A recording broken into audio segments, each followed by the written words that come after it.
Growing up in Tokyo, you either became a salaryman or you were a waste.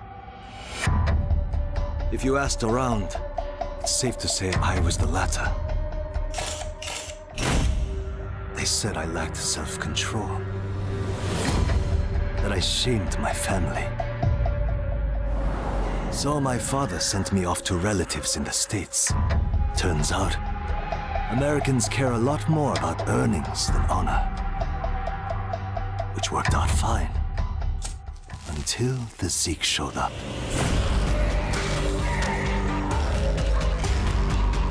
The Japanese decided to evacuate. They didn't have the firepower to fight. But I had special skills. So when everyone else was leaving, I went home.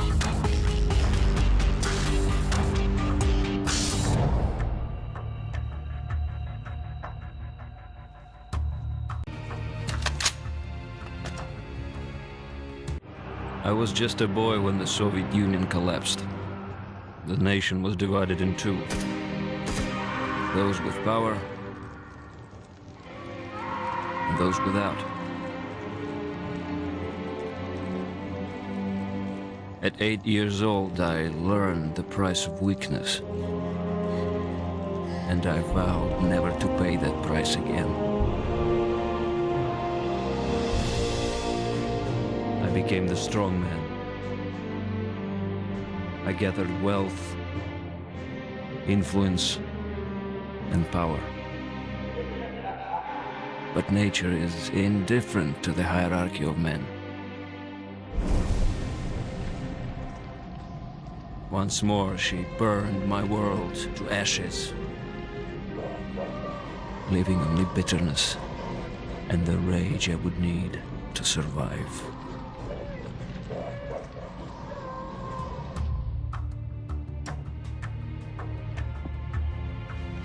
People don't believe something can happen until it does. They live in cheerful ignorance of the coming storm. I could see nothing else. When it finally arrived, I felt relief. At least now the danger had taken shape. Now, I had a target.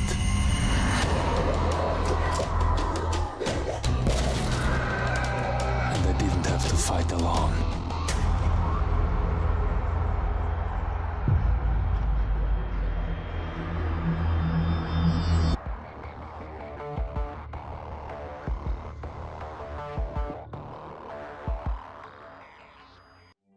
I will not be welcome in the kingdom of heaven. That fate was never in the cards for a man like me.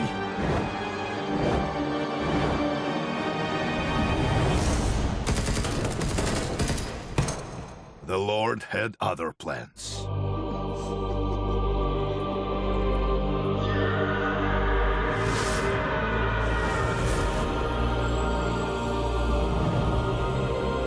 I have made my peace with God.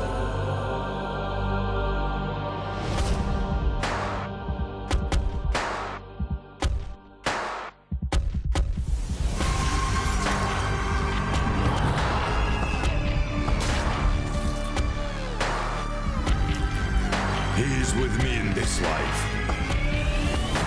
and that is enough.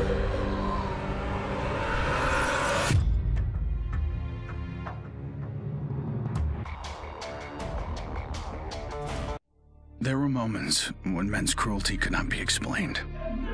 It had to be seen.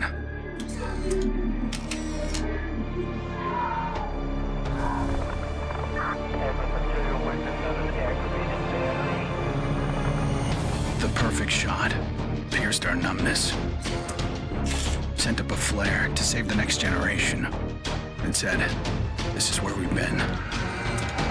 Don't follow." Then there was no one left to heed the warning. The only one left to save is yourself.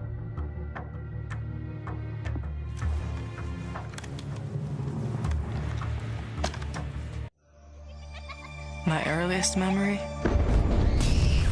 is war. It was a conflict so complex that it could never be resolved.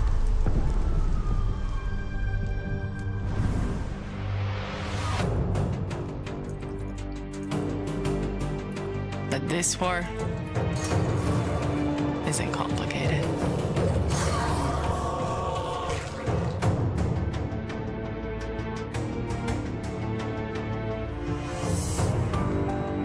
Death is still heartbreak.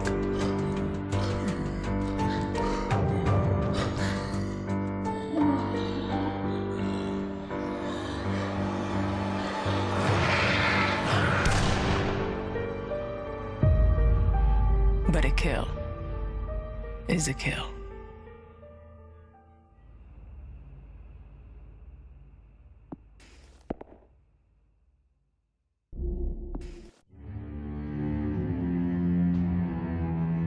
Don't play in the dirt, Ethan. Stop fighting, Ethan. Be polite, Ethan.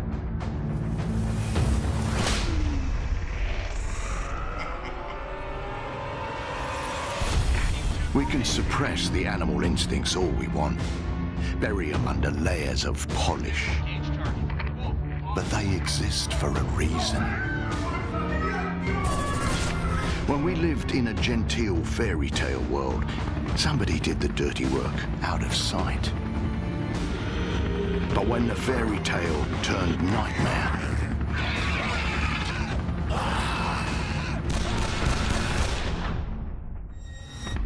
those instincts were the only thing that kept us alive.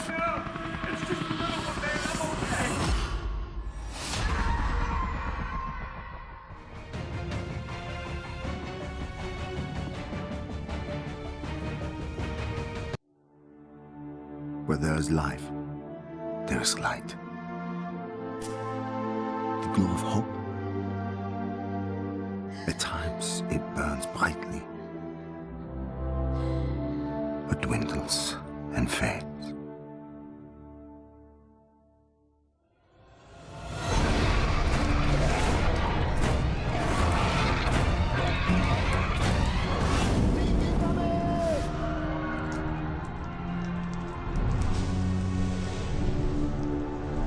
But once it is lit, we must never let it die.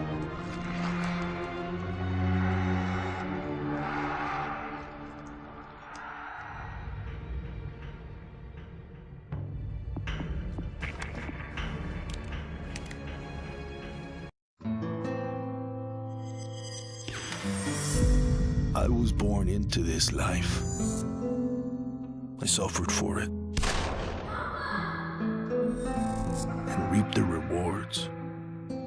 I could tell you that I didn't want it, that I tried to get out. But I got no reason to lie anymore.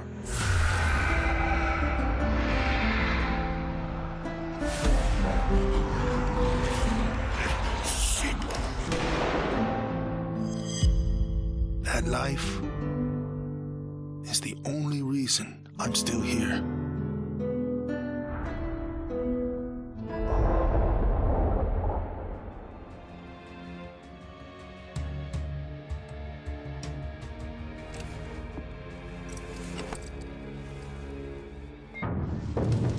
We're so small, really.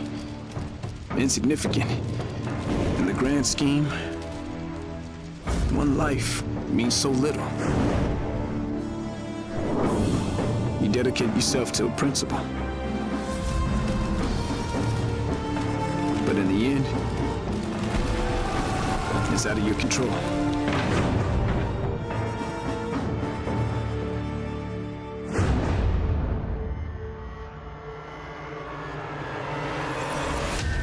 In this world, principles get you killed. You lend a hand, it gets torn off. You hesitate, you die. So you want to save someone? Save yourself.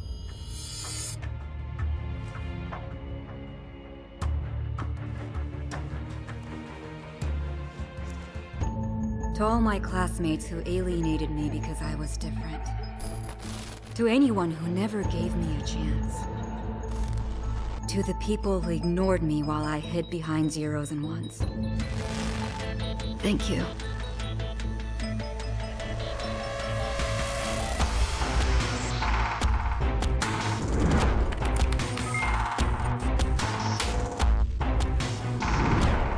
Without you, I would never have made it this far.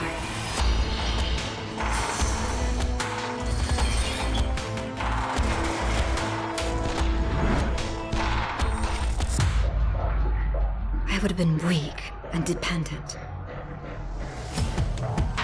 I would have ended up just like you.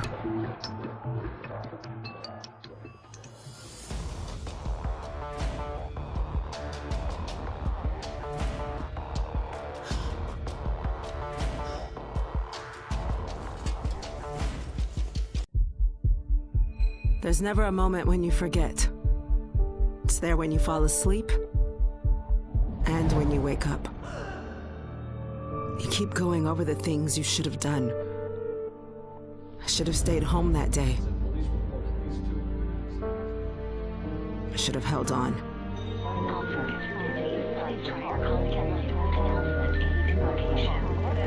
The agony is always there. But I've learned to live with it. Because the only thing stronger than regret is hope.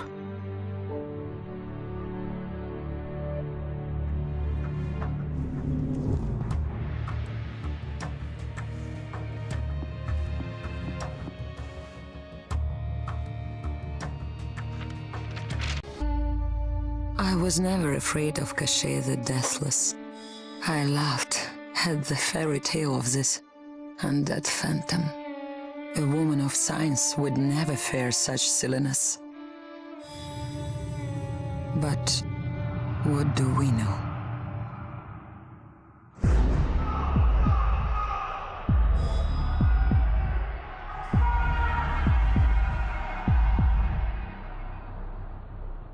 Science cannot explain what I've seen. And in the face of such horror, there is no logic.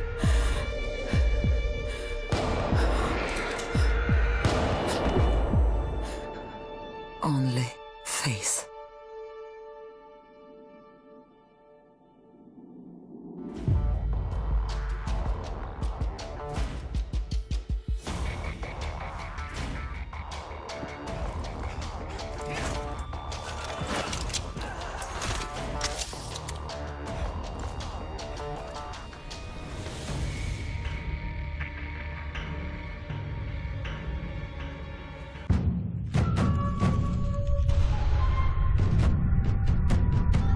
I was 11 years old the first time I felt the ground shake. My instinct was to leave, but my grandparents wouldn't hear of it. This is our home, they told me. We don't leave. I came to live by that code. Earthquakes, tsunamis, typhoons, they're all part of life here. We accept them. We don't leave. When the evacuation was announced, I rejected it. This wasn't our way. Then I saw them. And I understood. This wasn't another disaster. This was a war.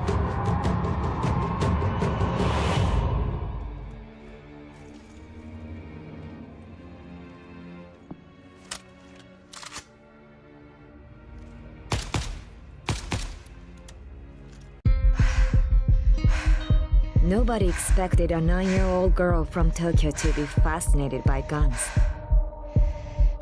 Nobody imagined a 22-year-old university senior would drop out and train for the biathlon. Nobody believed that the daughter of a salaryman could win Olympic gold. And nobody predicted that a necrotic plague would decimate our planet's population. But life is all about the unforeseen.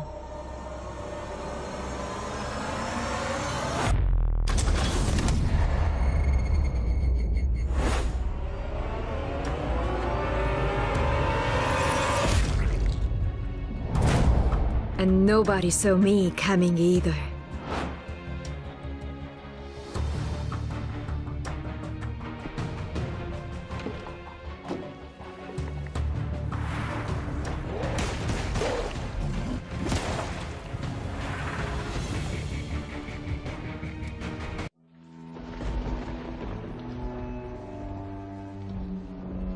I always wanted to be a cop. Thought I could do some good. But the scum on the street kept destroying lives. While I was wrapped up in red tape.